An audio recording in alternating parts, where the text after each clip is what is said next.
Well, and that's, ladies and gentlemen, is what makes the next conversation just not scientific but more soulful. So let's welcome our esteemed panelists, our experts, as we explore together the topic the future of food product testing, innovation, and trends. Let's welcome our panelists one by one. Joining us on the panel is Dr. Dheeraj Mishra, Projects and Engineering Lead India EM, Mondelēz India Foods. And can we have a huge round of applause and welcome him on the stage, please? Next, joining us on the panel is Asha Sridhar, Corporate Quality Assurance Head, Suhana Masale. Can we have a huge round of applause for her as well? Joining this powerful panelist, Sudeep, Kabi, Head of Unit, Varun, Beverages. Can we have a huge round of applause, ladies and gentlemen? Let's welcome Uday M, GM Quality, CCL Products, India. Can we have a huge round of applause and welcome him on stage, please? Joining us is Dhaval Jansvasia, Head of Business Development, Blue Tokai Coffee. Can we have a huge round of applause and welcome him on stage? Next joining us is Vaibhav Wagh, AVP Quality Assurance, Rebel Foods. Can we have a huge round of applause? Joining us is Shailendra Jaiswal, DGM Supply Chain Quality, Jubilant Food Works. Can we have a huge round of applause and welcome him? And like I say, the moderator are the key aspect where to take this fabulous, insightful panel. So let's welcome Preethi Rajashekhar Nair, Senior Director, Food Safety Quality Regulatory, Cargill. Can we have a huge round of applause and welcome her, please? So, have you heard about the pipette to predictive AI revolution or a petri dish to predictive microbiology revolution? I think she spoke about something called revolution in testing, right? Have you? No, right? That's coined by me, so you won't. So, I think the future of food testing sums up in those two lines. In fact, when we talk about testing, 30 years back when I started my career, I started with a pipette and a petri plate. Right? You all must have, I mean mostly. Many of our young people here, so they would have started with something advanced, but at least me and my colleagues here would have started with something like a petri dish and pipette and burette. But you would see the evolution of food testing, which has happened in the last, I think in a decade, not even, I would say, 20 years back, we had seen that kind of a leap in this area.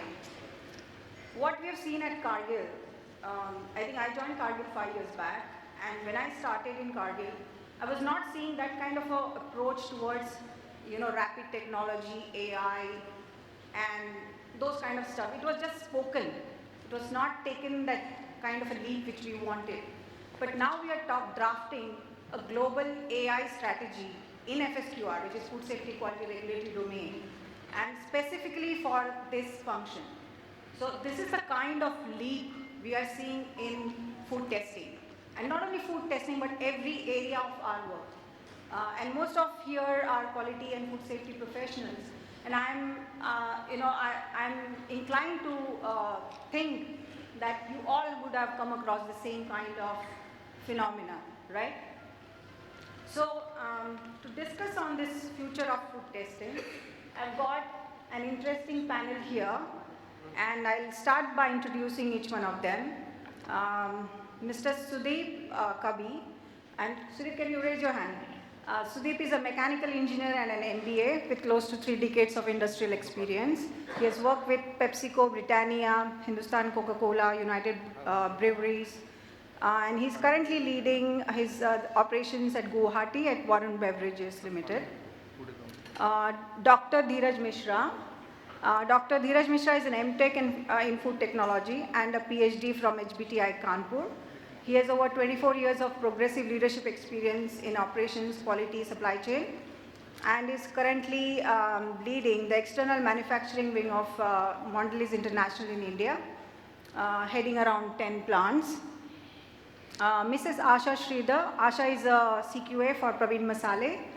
and has around 30 plus years of experience again in regulatory food safety quality function. She has been part of certification bodies like TUV Nord, Food Chain ID, and hotels and flights, flight kitchens like Taj and Ambassadors. She's a senior auditor. She has done around 1,000 plus audits.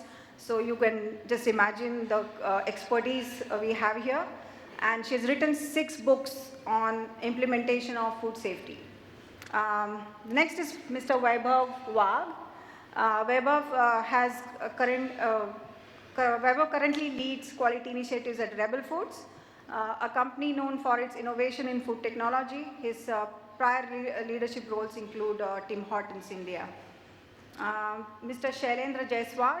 Shailendra is having around 27 years of experience in food safety quality EHS domain.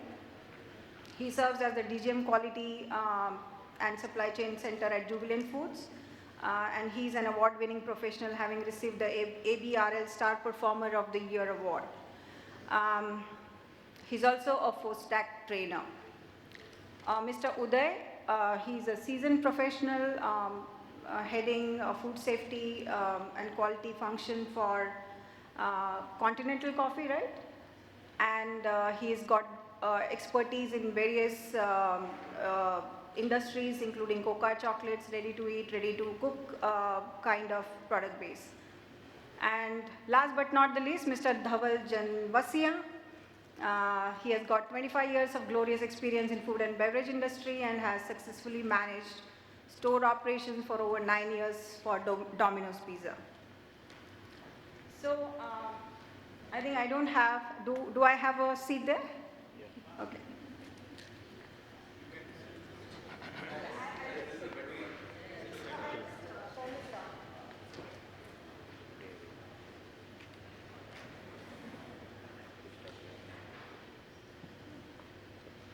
So our first topic of discussion today is on automatic testing systems, right? And I would invite Asha.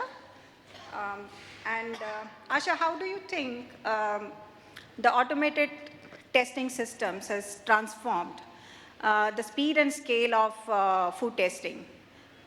And my second part of the question would involve the challenges and widespread adoption of these techniques.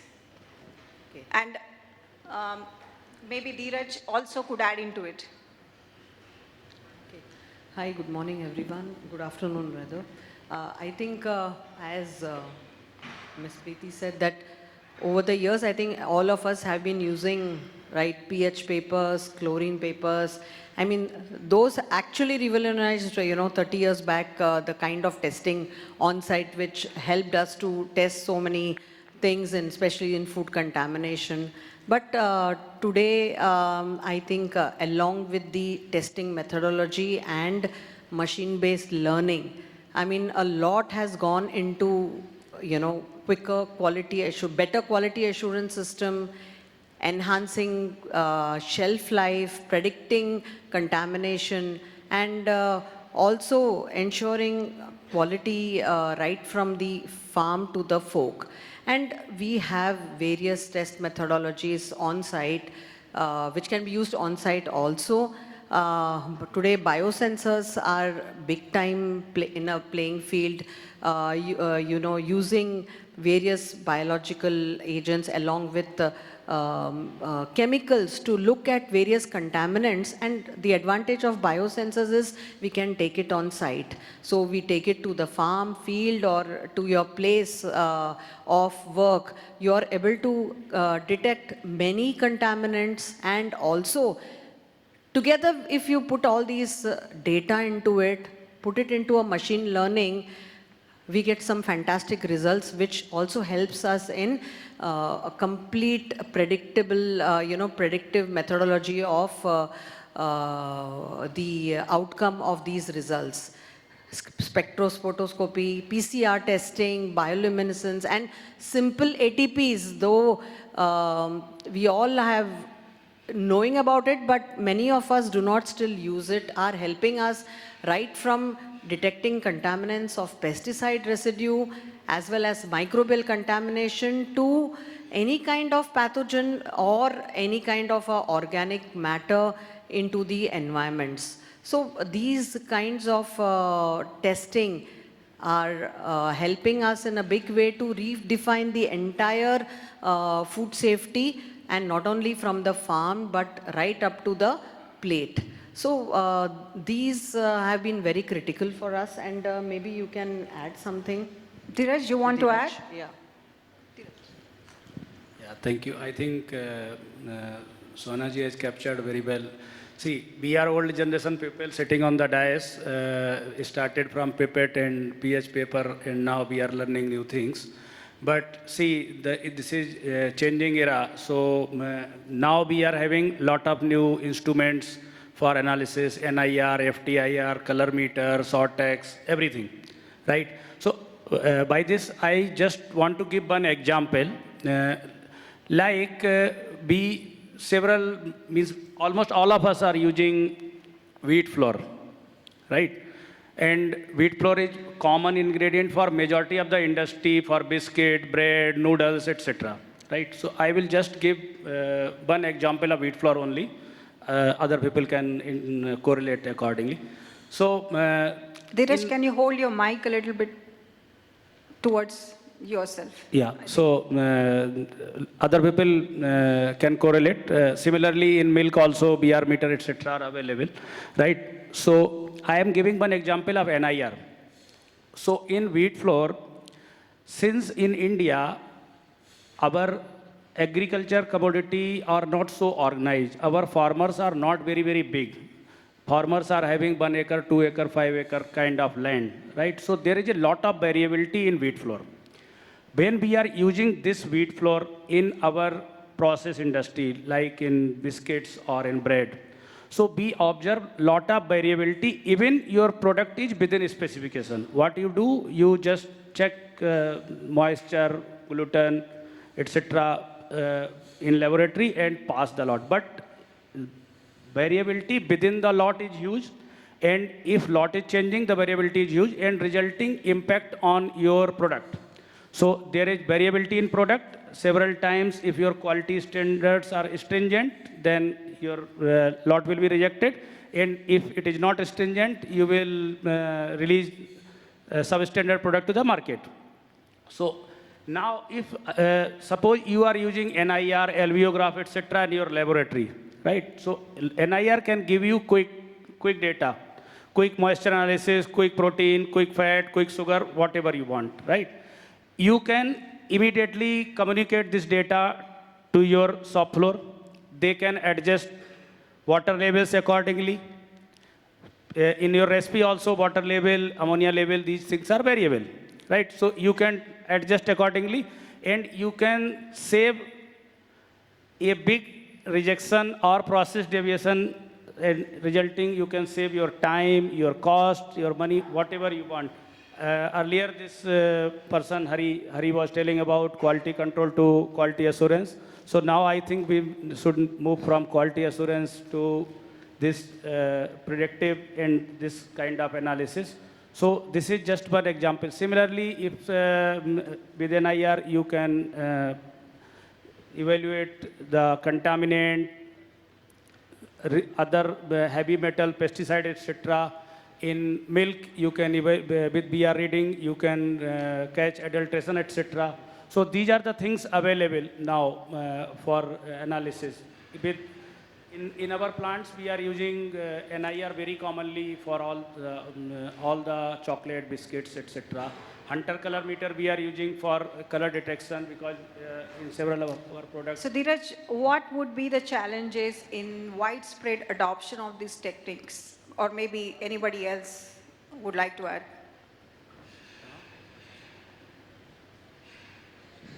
I think one of the main challenges is, of course, the initial cost is very high. The initial cost is very high. Then the running cost is also equally high. Plus, a lot of training is required, and there is also continuous updation required, and with a highly skilled staff. I think these continue to be the challenges which, the initial capital investments becomes too much for especially small and medium scale industries. So these have been the key challenges in adapting these kind of technologies. Thanks, Asha. My next topic is on AI, right? We have been hearing AI and ML and adoption of this all across. But what's this all about, and how does it really matters in testing, right? So, in what way can AI and machine learning help predict and prevent food safety issues? So that's one of the interesting topics everybody would like to know. So may I again invite Asha to share her thoughts. Yeah, I think today we have a huge amount of data. These data, when collected, help us to do a complete predictive analysis. And today, using these AI, machine learning, as I said before, these kind of data are accumulated to give a complete inferences on predictive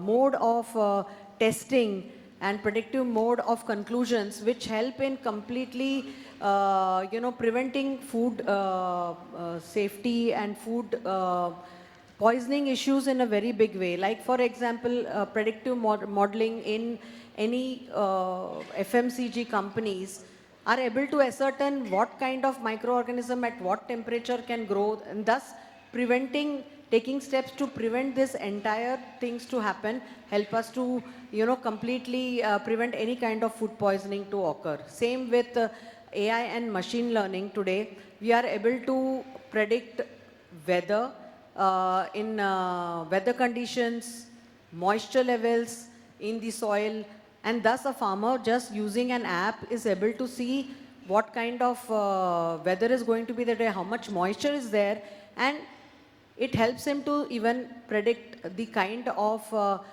the flora which can grow in that moisture, help him also sustain by actually having better irrigation systems in place. So these kind of biosensors and other things are helping food safety in a very big way. Right? Thanks, Asha. Dheeraj, you want to add something? Yeah. So definitely, see, machine learning is part of AI, right? So what you need to do, you need to take data and draw the inferences. By God's grace, we all are having God-gifted intelligence of face recognition. You all might have listened the artificial intelligence, face recognition, vision camera, etc. So we all are having face recognition by God gift. So we can easily identify millions of faces. Everybody is different. We all are different from each other. Still, we can very easily identify everyone. And even after 10 years, if we are meeting to some of our friends, we can easily identify. So similar way, we need to teach this face recognition or vision or image recognition technology and need to make softwares. So what softwares are doing, they are storing different images and then they are just comparing images and giving you the result. So there are two types of basically thoughts beyond artificial intelligence: supervised machine learning and unsupervised machine learning. So supervised machine learning will give you the comparative study between the two pictures, while unsupervised machine learning will give you the comparative study based on their size, shape, color, etc. Right? So in our cases, this vision system is very common. Now people are using vision system like in Mondelēz, we are using vision system for sorting of defects. So suppose my one Oreo line is running, we have installed one vision system on that. So vision system will map the images of defects. So what we need to do, we need to teach vision system for some time. So there are cameras, means there are 20 camera, 25 camera based on your line size and shape. Maybe certain cases there are more cameras. So they will capture millions of images of each and every product. They will store images into the bigger software. And then you need to teach up to what level of defect they need to. Suppose there is a sandwich. And you have told that the cream is coming out of the biscuit is a defect. So you need to teach the software how much cream is coming out is to be considered as a defect and what they need to release. So then millions of images will be captured. So then when your line is running, the image recognition system will work that will reject the product whatever is defected. So you will be 100% safe that this thing is working and whatever product is going, so no more sampling, no more defect analysis, everything is done online, right? Thanks, Dheeraj. So adding on the same point, right? AI, we know that can analyze vast amount of data. And again, leveraging AI to predict spoilage or to predict contamination. Contamination could be even chemical for that matter, like pesticides. And we have been having challenges of pesticide residue contamination across the board in various products when we export. Normally our recalls in India are based on those. So how do you, Sudeep, maybe you could add in this, how do you think that AI could be leveraged for predicting these issues?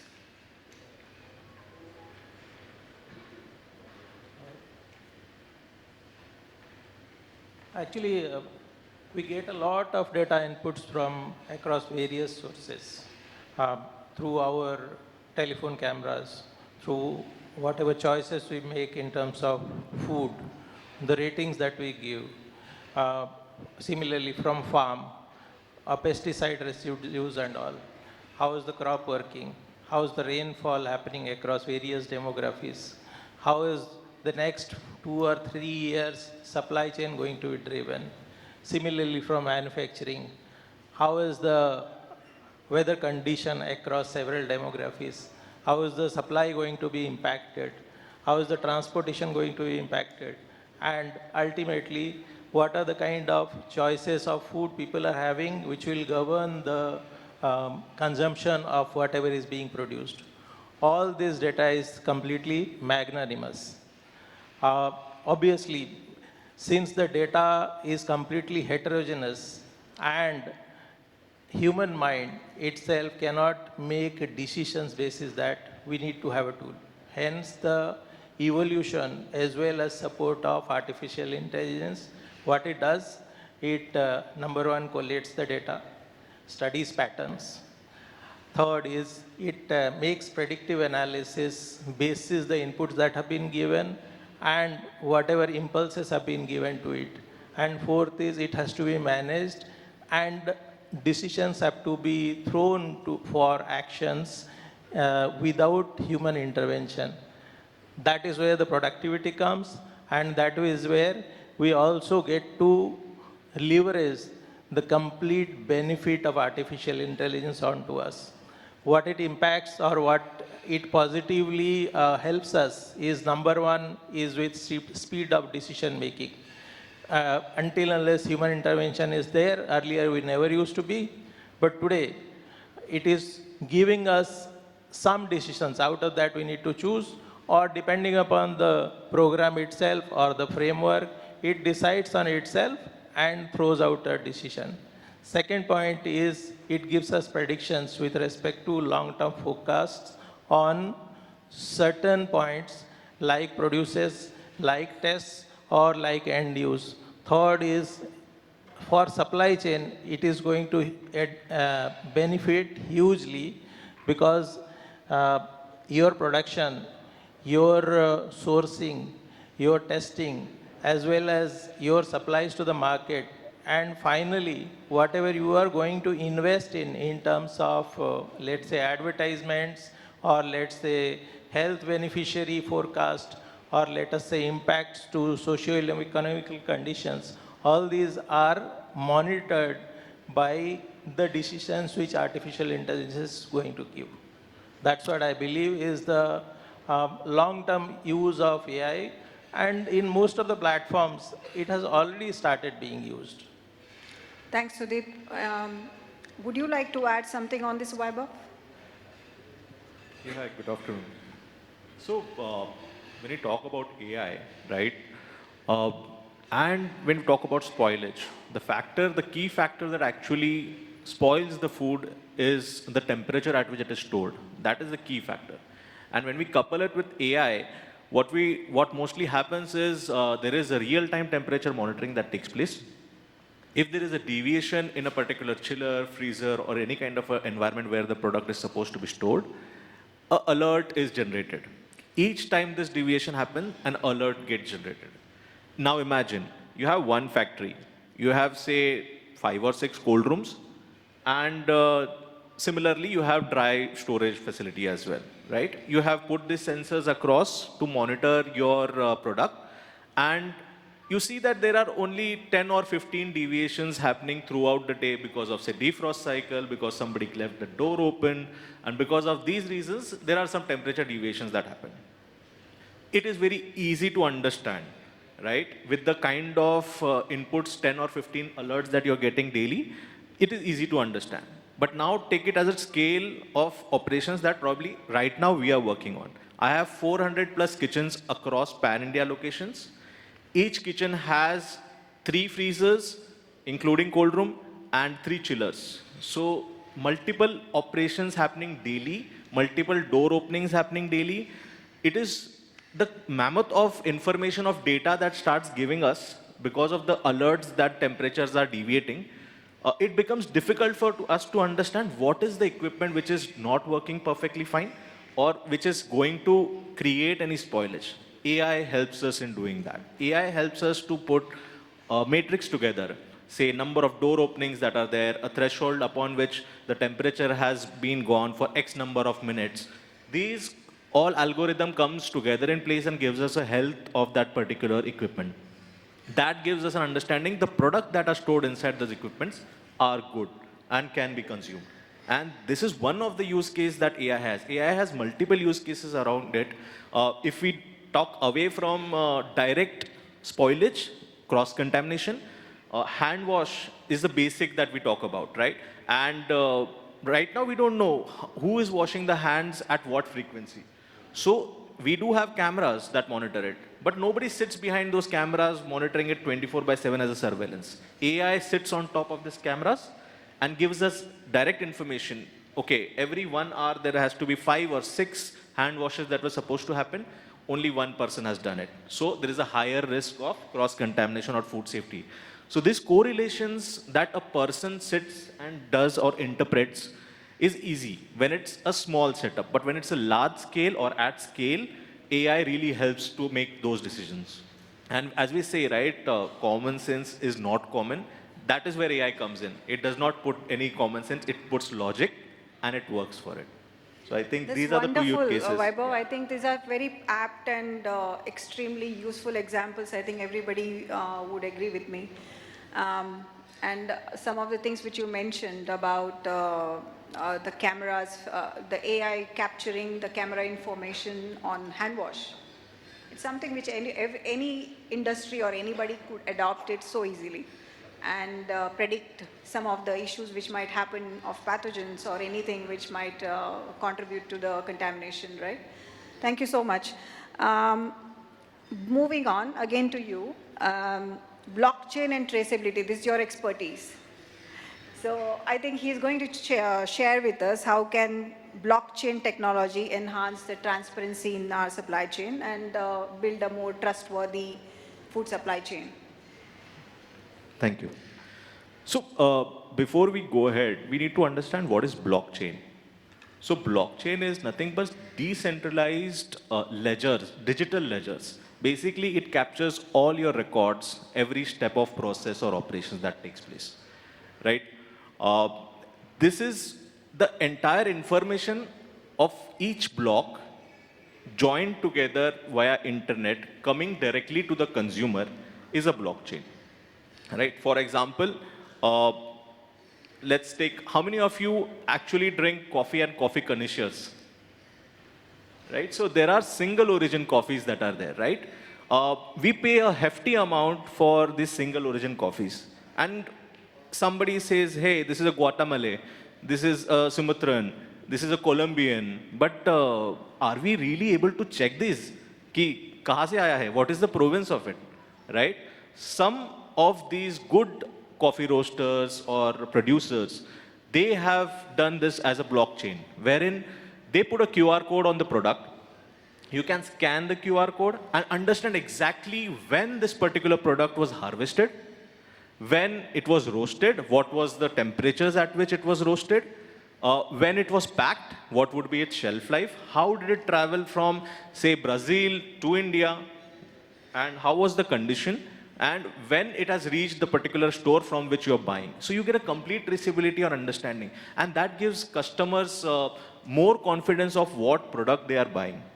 Right? A similar use case we are working on in my current company, Rebel Foods as well.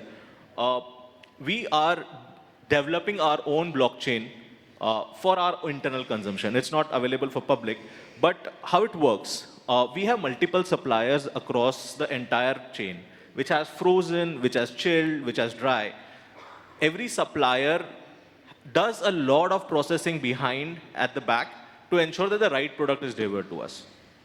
So we have got them into our system, wherein they can create all the information on our web platform, which gives them a QR code generated label. That label is affixed on each and every packet. And those packets are put in cases. These cases also have this similar kind of QR code. These cases then travel to a logistics partner to various warehouses across pan-India locations. They get scanned at a case level, and further information of storage that is kept, where it is kept in the warehouse, all this information also gets entered through the web portal after it is getting scanned. So we are now having multiple suppliers giving us information of the products, the best before shelf life, the chemical analysis, the physical analysis that is done. We can even go up to the COA being added right on the website portal, so that whenever I want to check whether this product is meeting our expectations and requirement, I don't need to go back to actually doing the testings and checking the specification. I can just scan the QR code and understand, hey, this is the XYZ specifications that are required for my product. And yes, they are meeting all 5. Maybe one of them is not meeting. So we go back to the supplier and check why it did not meet. So plus, when it comes to our stores, in our kitchens, what happens is, interestingly, our kitchens had to previously manually enter all the GRNs. Now those hassle-free processes gone. I mean, now this process has become completely hassle-free.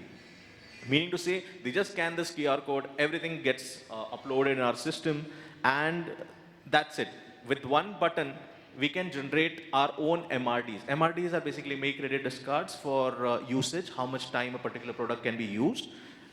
This is, again, all the information is put in the blockchain at the back end. And that's how our kitchen seamlessly operates. They don't have to put their brains. As I again said, common sense is not common. So we are trying to eliminate the common sense out of our process. Yeah. Okay. So that's Thanks, for the blockchain.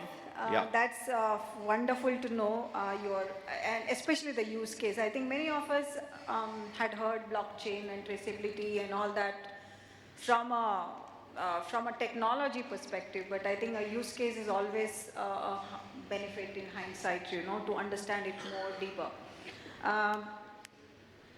I think, again, my question would be, what's the difficulty in adoption of all this?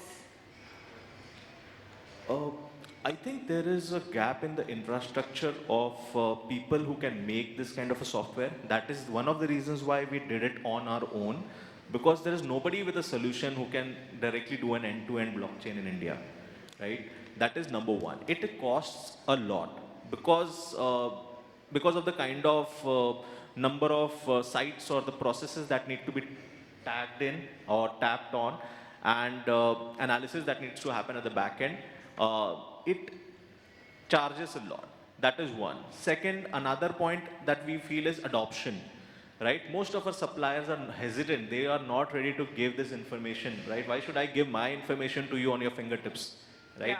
That is something that I will only do if you ask me to do a recall or a traceability or there is a complaint, right? And this is something that is not transparent. And that's where the doubts come in our mind that, hey, is the product right?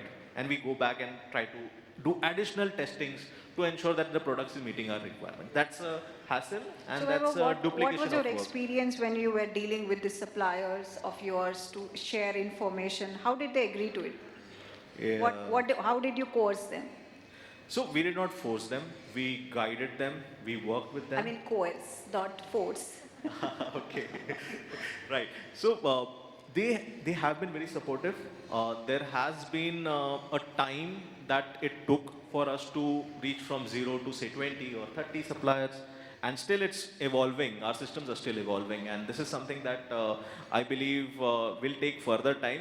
But yes, educating the supplier partner, educating the team, getting things aligned, helping them understand why it will solve their problem. Right now, sitting in Mumbai in my head office, I know out of my 20 or 30 suppliers who's making what product at what is the number of cases that is made. So my traceability time has gone down, say from 3 to 4 hours if I do it on my own.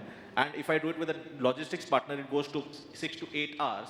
Now that has gone down to say probably less than an hour. And that is something that we are trying to solve for food safety. Thanks, Vaibhav. I think, Sudeep, you want to add One something? One more barrier that I would want to definitely talk about blockchain, not what I have faced, right? It's with regards to the data transfer cross-border, right? Currently, it is not regulated, so we don't know who's going to use this data for what reason, and that is one of the reasons why people also hesitate in going under a blockchain at a consumer level. Yeah, sorry. Yeah, thank you. Actually, continuing the same point which was said relating to data transfer and the protocols, most of us come from industry. Hence, we all know that especially the pollutants or the effluents which go out of our plant, those have to be monitored, have to be kept at certain level in terms of physiochemical characteristics, and obviously state as well as central PCBs. This is a bit of sensitive subject, but since it is a subject, let us discuss it out once. It is continuously monitored. So what is done is there is some online analysis or sampling that comes, and there is let's say, an address which is given, and PCB monitors it. But as organizations, Sudeep, could you hold your mic a little bit closer? okay. As organizations, while we continue to monitor our own parameters in terms of sensitiveness, there comes this transparency of data sharing. And I believe most of the personnel who are sitting around the tables know about how sensitive, how difficult, and how resisting it is. So that's it I wanted to add to this point. Thanks, Sudeep, for your additional thoughts on that. So moving on, real-time monitoring and storage and transport, right? That's another topic of interest for many of us. Finding difficulty mostly in the supply chain when we deal with real-time monitoring. So how is real-time monitoring data helping us in improving storage and transport conditions? And how can we leverage this for managing food safety risk better?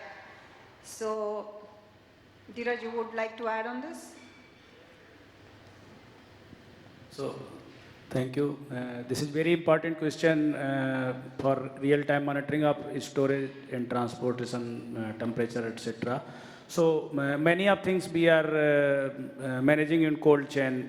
Now, lot of processed food, and we are working in chocolate, so our 80%, 90% things are in cold chain only. So that is a very, very big and sensitive topic for Mondelēz, particularly in India, where we are having around 70% market share. So we need to monitor each and every truck with data logger, real-time information, what Vaibhav suggested, that alert need to be shared. There are teams who are analyzing data, and based on that data, now, but see, this is still, I will feel this is not traditional. Now we are going to predictive. So we need to predict what is the frequency, what means if one particular vehicle is moving from this place to this place, what is the past 3-year trend and how breakdown will happen for that particular vehicle, particular chiller, particular thing, and how we can predict and prevent the mishappening or whatever we can say the incident. So these things are now developed. So we are in an era of industry 4.0. No doubt food industry is very behind. Automobile industries, pharmaceutical industries are much ahead of us. But still, company like Mondelēz, HUL, Nestle, I think they are working on that. Our Sri City plant in Chennai, that is 100% World Economic Forum certified Industry 4.0 lighthouse plant, where we can predict not only this temperature part, we can predict breakdowns of machine, we can see the log, we can predict on that what machine is going to break down on which date. We can predict on which packing machine we need to change bearing, on which packing machine we need to change the nozzle of glue gun. We can predict these things in advance. So those things are now real-time requirement, and as you was asking earlier, what are the challenges? So challenges, definitely cost may be one challenge, skill set of manpower may be one challenge, but the biggest challenge is our mindset, management mindset or our own mindset. So जो बोलते हैं ना दृढ़ इच्छा शक्ति, तो अगर we are having दृढ़ इच्छा शक्ति, then definitely we can do. Initially it all seems costly, but over a period of time, if you analyze this all cost, it will be cheaper and it will give us payback maybe in 1 year, 2 year. Generally in industry, if somebody is giving payback in 3 years, we seems it is deemed approved.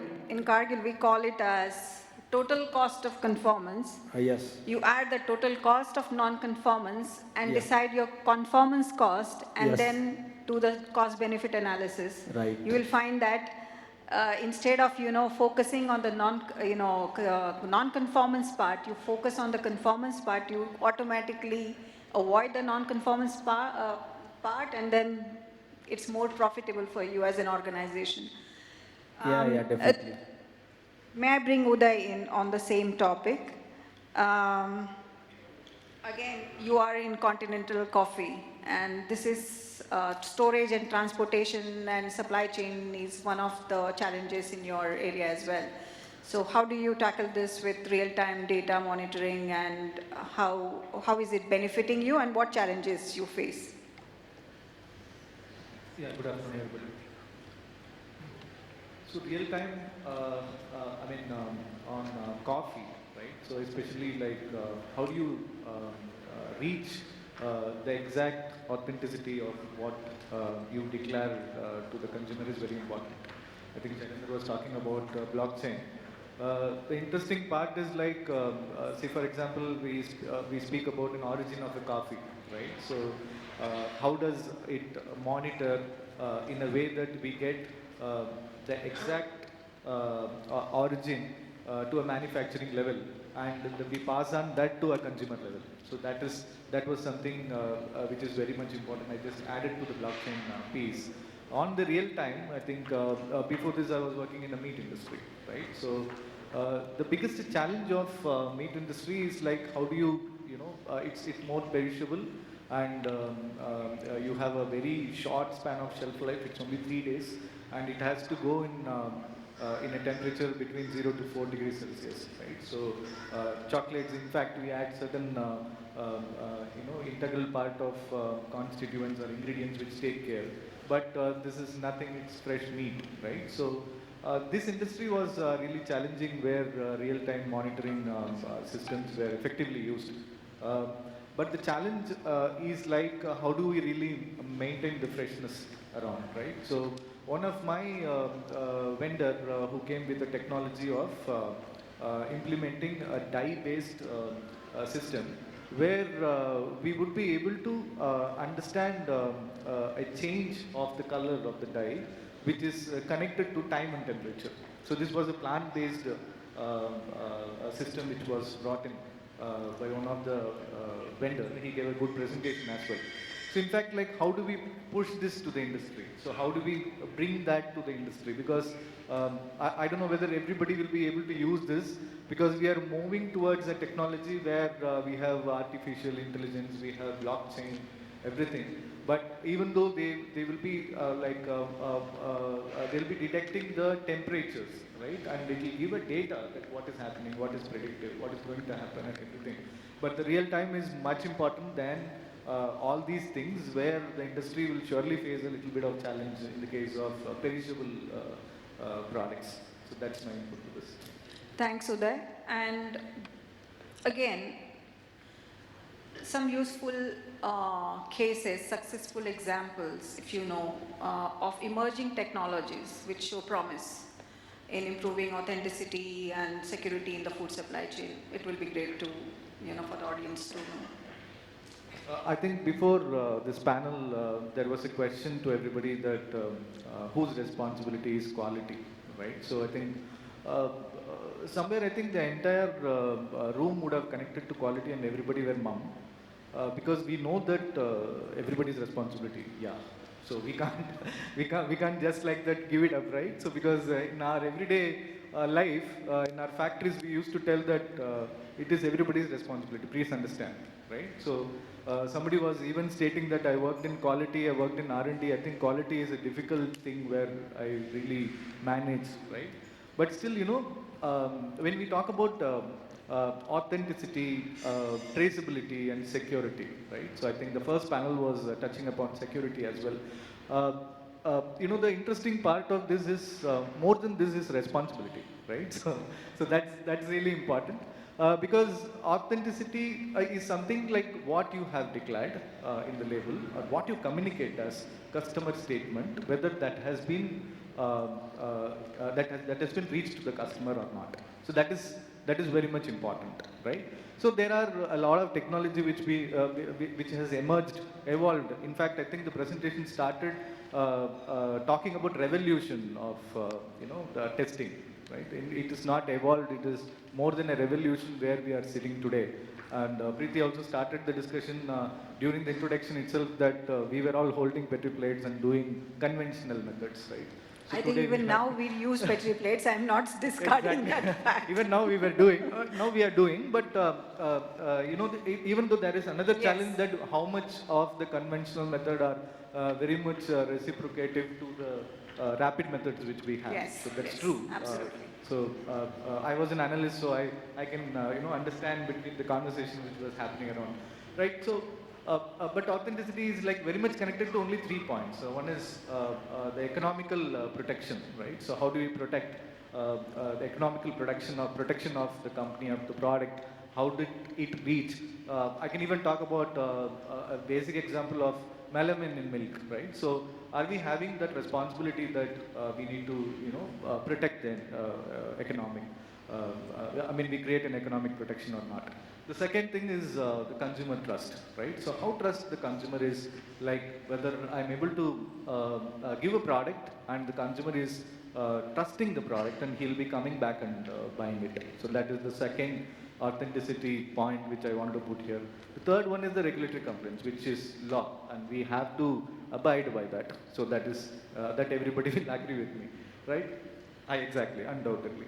So when we talk about technology, so I would like to talk about 2-3 technologies which are emerging, but still, AI, blockchain, all these things are really emerging, and I think I could say that compared to even last year, this year many companies would have adopted AI, right? So it's moving fast, it's emerging, and everybody is like feels that it is feasible.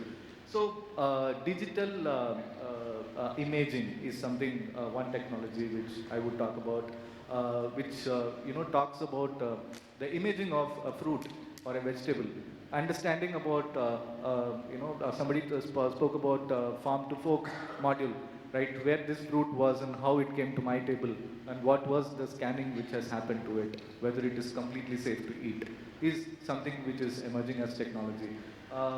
There are non-destructive technology. We call it as NDT. So, these technologies are something like we don't need to sample any lot, but still, without disruption of the product, we'll be able to test it. So this is something, an AI module, which is again coming in. Other technologies which are usually there in the system is GCMS and HPLC. I think I've just put it across because it is vastly available in all the areas, external laboratories and everything. I mean, going forward is something which we need to march towards predictive assessment, analysis, where we need to have certain things integrated to the process itself. So I think that will be beneficial. Thanks, to take Uday. it ahead. Yeah. Shailendra, I think you were very quiet all this time. I should give you time for at least a couple of questions. So, same question to you as well. What are the promises that that is holding for us in terms of technology adoption, and what challenges you think we would come across? So, good afternoon, everyone. Okay. So, if you look into the promises, see the technology gives a very good promises to give the repetitive results, right? Which you always, you're never going to be take it from the personally. Okay. Technology will give the always going to repetitive results, which is always beneficial for your analysis and your decisions, right? Now, coming to the challenges to all this technology which is going to be get adopted. So the first challenge is which is basically the affordability, right? This technology is not coming, which is very affordable to all the small scale industry or medium scale industry, right? So the first challenge is it has to be affordable to everyone, so all the industry can adopt it, right? Second thing, one challenge is which I had observed that key. It's adaptability. Adaptability in the sense, see, like the moisture testing, right? IR moisture balance giving a very quick result, right? When it is coming to the this authenticity of a result, then people come to the reliability on the hot air oven method, right? But IR moisture base, which is giving a within 10-15 minutes, you get a result, whereas the one test method is taking a 2 hours. But still, industry or regulatory body has not adopted it to IR method is going to be a standard method for checking a moisture balance, right? I think I can just add on that. Just sorry to disturb you, but one of the things which we found in Philippines recently was the same thing what you just described. Philippine regulation says about the old ways of testing, and we advocated for our copra, which is dried coconut, testing in the supply chain to adopt to NIR, and they changed it. So that's one good example. Yeah, please go on. And then another challenge is basically if you look into the fragmented supply chains, right? So let's say the product is moving from a farm to a consumer. So it's delivered into multiple different supply chain center. It moves from farm to a market where the vendor buy it, then it delivered to your manufacturer, manufacturer delivered to your distributor, distributor delivered to sub-distributor. So there is a fragmented supply chain, and then ensuring that entire supply chain follow the same method, it is a very difficult, right? And the second thing, basically the knowledge learning, because the same knowledge, same learning is not available to everyone, right? So this we have to ensure that regulatory body can help us that way actually are developing such a easy learning platform to all the industry holders, not industry and on the farm. See, because unless we train the farmer how to do the farming, what pesticide, what level of the pesticide has to be used, because that is where actually are creating a major issues actually at the farm level. Because finally it is all the ingredients coming from farm which is creating a problem, right? And I think the AI, something technology going to be easily available can help the farmer to everyone to basically use that technology useful. Thanks, Shailendra. I think I'll invite now Dhawal, because in the interest of time, we need to take some questions. Can I add 2 Right, points to so it? we just have 7 minutes. Uday, sorry. Okay, add on. Yeah. So on the solutions, I think that is one thing which I wanted to put it across here. How responsible we are on formulation, right? So that is something which is very much important because all these predictive data is going to give us a responsibility where we need to formulate it in a way that it is not within contaminant. The second thing is to have a rapid assessment, rapid test, which is much feasible to the product which we are manufacturing. So that is a customized version of something which is related to that industry has to be done. The third one is to have a complete traceability of what we are doing, the blockchain system or something like that, which is very much effective so that we are able to trace back and understand it. And the last one which I would try to put across here is like we need to have a system where we create awareness. I think it should be towards the farm level. It should be Okay, towards Uday, I need to cut you off. manufacturing and everything. Sorry. That is So it. I think as a customer, we have Dhawal here because he's not a part of the expert panel of testing and he doesn't know that, but he's a customer here for us. And we wanted to take a customer's perspective on this whole topic. So Uday, Dhawal, as per you, how do you see AI adoption improving the overall customer experience? So, good afternoon all. I feel AI is a new team member in my team. AI is a new member in my family. AI is my new buddy. AI is my spy as well to my competition. Okay, and AI is a fantastic reform, revision of algorithm wherein I can check it out that what I want today. As per my mood, it can help me out. It can make sure that my mood is light. Okay, and everybody knows like if you have good food, you are happy. Okay. So to answer everybody's question on quality assurance from customer point of view, how AI will help customers is AI will make life so easy that we don't have to wait. Today, everybody has time concern. Nobody want to wait in a restaurant. Nobody want to be in queue to have food. Timely food is also very important, and time is also important. So AI is helping us, giving the guidance, like what kind of food you want to order, which place will serve the kind of cuisine you want to have, and what is the rating as per the entire. So it will give you a competition rating also. Same product with competition having rating of 4 star, and this product with the other competition will having rating of 4.2 star, depending on what you want to have. Okay, so AI in terms of customer, yes, it's making a lot of sense for customer. However, we all, when a new technology come, we just talk about that, but we don't adopt the technology.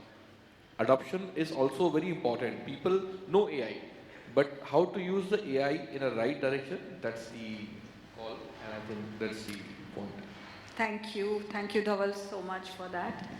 So I'll open the floor for Q&A. I think we just have around 4 minutes. I'm not sure whether we'll get an extended 5 minutes, if possible. If team is willing to delay the lunch. Can we get an extended 5 minutes? So 8 minutes of Q&A? Okay. I hope we have a lot of questions. Okay. Please say your name and you could ask your question. I can be loud enough. Thank you.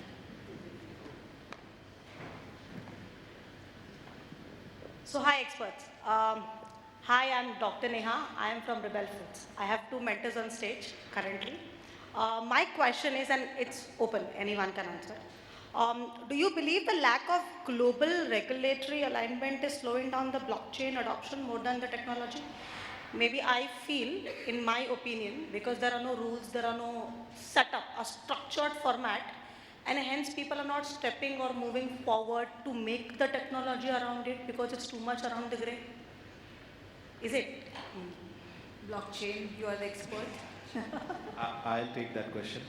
So, yeah, you're right.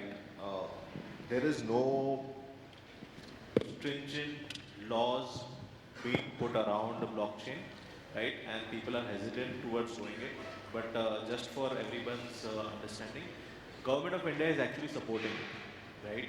There are shrimps that are exported from, say, Andhra to US or any other country, and they do have a blockchain where the person taking the product in US can actually scan the code and understand where his shrimps are coming from and what kind of water it was kept in and when was it harvested and when it was frozen and when did it reach to the retail stores. So that is already there. But not in all areas, I think. Not in all areas. There are a couple of initiatives that have happened in this section. There was an initiative also done by Coffee Board of India, right, in which they were pushing forward to letting the people know what coffee they are taking from which farmers, to give them more accessibility and direct or removing people, intermediary people from the chain, so that the farmers get the benefit and understand the economic increase. Yeah.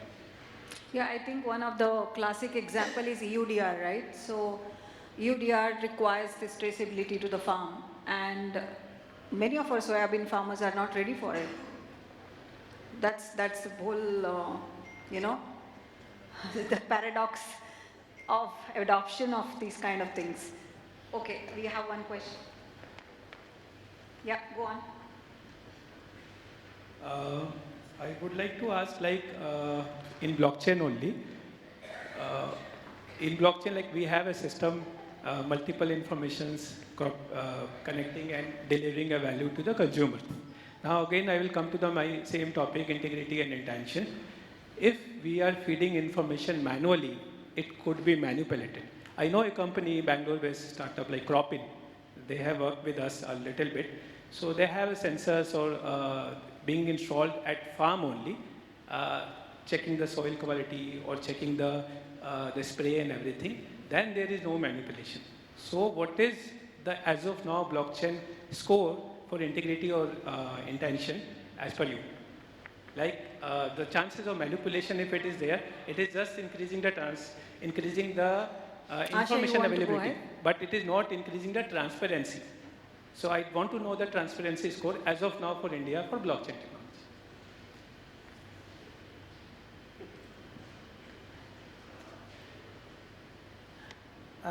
As on today, blockchain network is something which the users design, and they get connected to it through cryptographic hashes, so that all the stakeholders monitor the progress, check the data integrity, as well as benefit from each of them. It is like, I guess most of us today invest in cryptocurrencies. So it's something like that, wherein presently it is not regulated, it need not be. We are taking benefit of Internet of Things, machine learning, as well as deep learning in order to benefit and leverage the technology. I believe, yes, in due course of time, once governments become stakeholders, they have stakes in it in terms of managing, understanding the data, and taking decisions basis that they will impose certain restrictions, like whatever has come in cryptocurrency so far. So to answer, today it is the game where rules are decided by the stakeholders itself. Yeah, true. Okay, we see those. Yeah, you go ahead. Yeah, the lady. Hi, my name is Vidya. I would like to ask a question on stability data. So we spent a lot of time in doing stability. There's only that one predictive accelerated stability that we depend on. How is AI going to help us predict stability based on the raw materials that we use in the final formula? Is there companies, labs that can do this for us so that we don't have to depend even the 3 months that we depend on for a 1 year shelf life? And another question is regulatory organizations across the world, I mean, you can also comment, because a lot of them, they depend on stability data to give the licenses. So what is your take on that? Will the regulatory organizations also believe in AI? Asha, you want to take that question? See, a lot of us do a lot of stability tests and right from sensory to microbiological to the chemical analysis. So what we have been doing is the data is collected and right now we have started collecting, all the data is there with us, we have started putting it in machine learning mode where there is a lot of machine learning which is happening, and based on the levels, of course, not only of sensory but also moisture and also the microbiology test, we are able to predict the life or the shelf life of certain products depending on the outcome of these results. So instead of testing, so we have some more than 400 SKUs. So it's not possible all the time for us to do a shelf life study of each and every product. So, but these kind of data learning and has helped us put these into several boxes, and the conclusions are helping us to determine the shelf life studies of various products. So I think Asha, her question also was that how can that help in regulatory clearances, right? So is the regulators accepting your data? I think that's the question. Yeah, I think today FSSI has also got a committee which is trying to see how AI is going to benefit the industry, food industry in the long run. They have already formed a committee and they are working towards it, but nothing concrete on the paper. But I think it's just a matter of time when this is also going to be a part of the rules and regulations in times to come. And I think if anyone else can add on to it.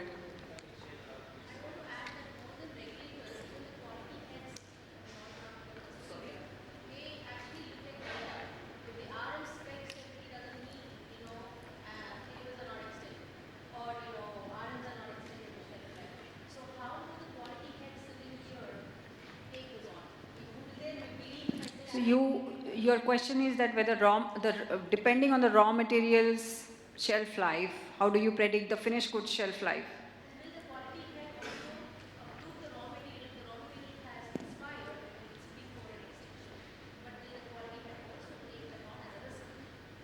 Of course, yes, of course. Very important because ultimately it's the overall quality. We have to look at the risk. When we are doing this entire study, it is also the predictive risks which are taken into consideration.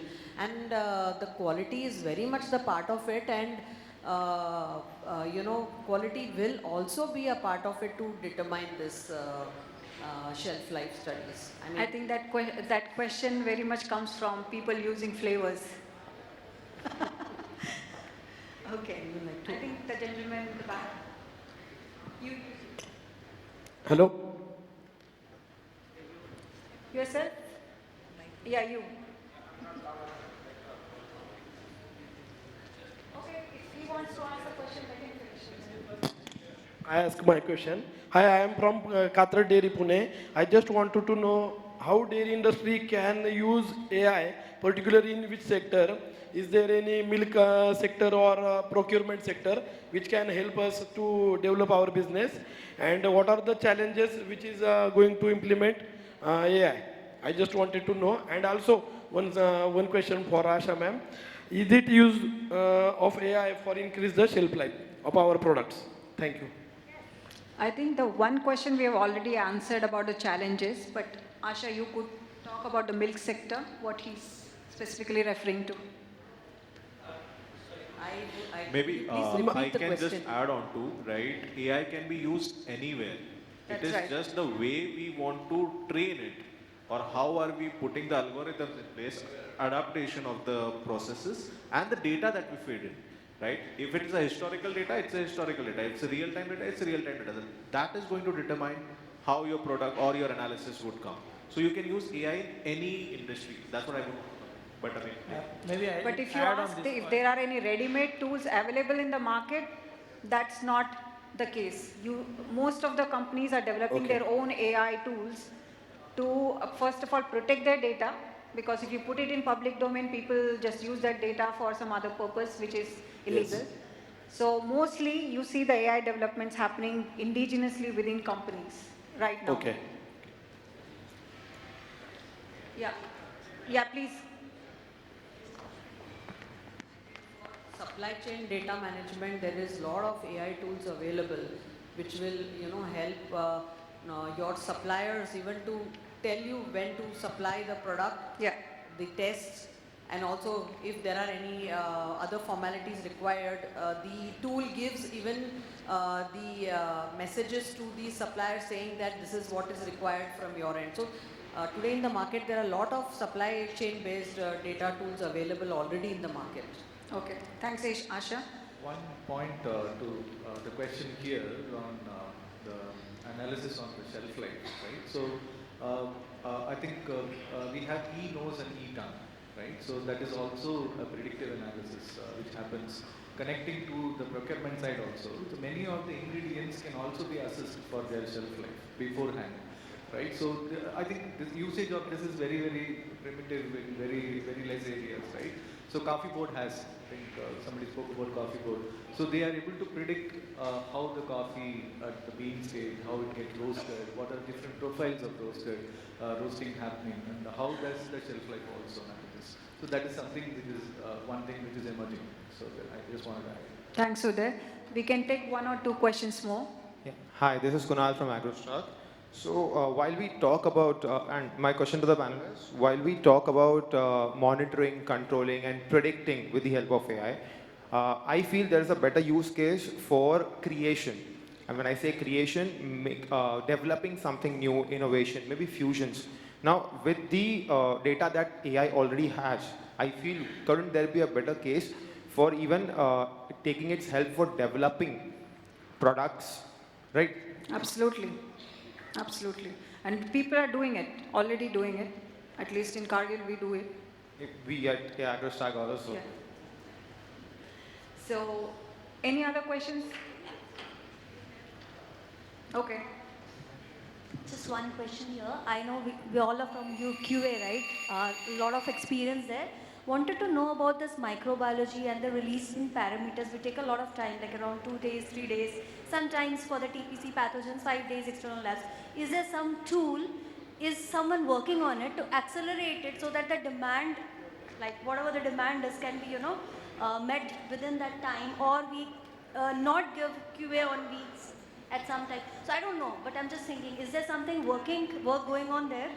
Yeah, we are already using various tools. Maybe we can discuss as NIR, and we are using PCR techniques, tools. Molecular biology. So which are reducing the time from 4 to 5 days for microbiology to about 18 hours to 14 hours. We are doing it a lot for our exports because many times the exports just keep waiting, and then the minute we get a go ahead, we have to immediately test it. So this does help us a lot. A little bit expensive, but if you add into the cost of quality, it is still worth it. Especially for salmonella, salmonella and listeria, we are using that. In E. coli, these 3 parameters we are using. Yeah, one additional comment to that, what she's just described. Most of our customers usually say that it's up to you to give us whichever method you apply. But then you need to guarantee that it doesn't have a salmonella, it doesn't have a listeria. So it's up to us to validate it and make sure that the validation is successfully, reviewed and then implemented in the system, because techniques are available. Molecular biology techniques, as she said, PCR and various other things are available, which are rapid. Rapid testing kits also available. Yeah. Who can Yeah. you can easily do cleaning validations Sir, to you understand. had the last question. Okay, we have time out. We're very crucial on time, but I think the panel will be here itself. No issue, we can answer during lunchtime. I think that will be the best idea. Wow. But I think the overall conversation you all reminded, food testing is just not a very technical process. It's I think in and all a moral responsibility actually that totally protects millions of us every day. So I think kudos to the hard work and kudos to this absolutely great panel. Can we have literally like a huge and energetic round of applause? And for felicitating this absolutely expert panel, I'll call upon Hiren Patel, Business Manager. And along with him, I'll call upon Dr. Sandeep Patil. Can we have both of them as they are the leaders and experts from Mettler Toledo? Can we have a huge round of applause for both of them? What better than key experts actually felicitating the key leaders out here? Well, this conversation, we could see that the focus has definitely shifted from checking from the quality to creating and achieving reactive systems to proactive innovations. I'll request you please both join us on the stage. Well, I'll request Dr. Dheeraj Mishra to please come forward and accept the memento from us. Fabulous insights.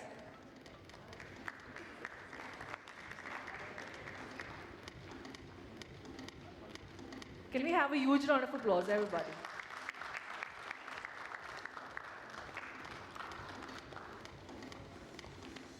Next, I'll request Asha Sridhar. Once again, great insights, and it was great listening to you. Can we have a huge round of applause, ladies and gentlemen? Corporate Quality Assurance Head, Suhana Masale. Once again, thank you, ma'am, for joining us. I'll request Sudeep Kabi, Head of Unit, Varun Beverages. Once again, thank you so much, sir. Very valuable key expertise from you. Can we have a huge round of applause, everybody?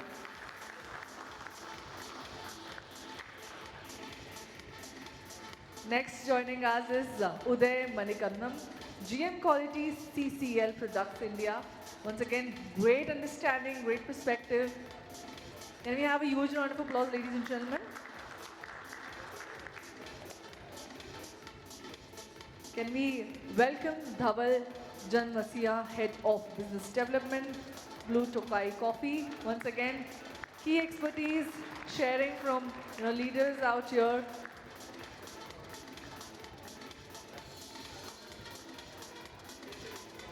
I'll request Vaibhav Wagh, AVP Quality Assurance, Rebel Foods, to please join us. And once again, that was great listening from all the key experts, one by one, their insights.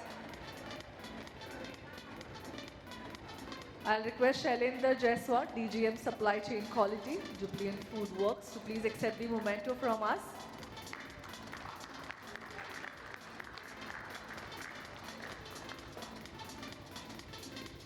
Well, also, each insight shared today painted a canvas of powerful vision, right? But this vision wouldn't have been possible without our captain of ship, the moderator, Preethi Nair. Can we have a huge round of applause and welcome Senior Director, Food Safety Quality Regulatory, Cargill. Can we have a huge round of applause?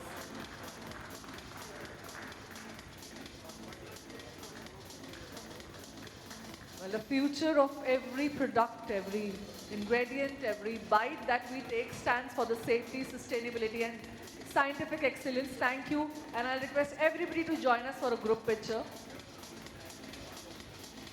Well, ladies and gentlemen, this is the future of food testing. The future driven by intelligence, a future inspired by innovation, guided by integrity. The future where India doesn't just follow the global standards, but it's high time we set them. So kudos to all the panel and a huge round of applause once again.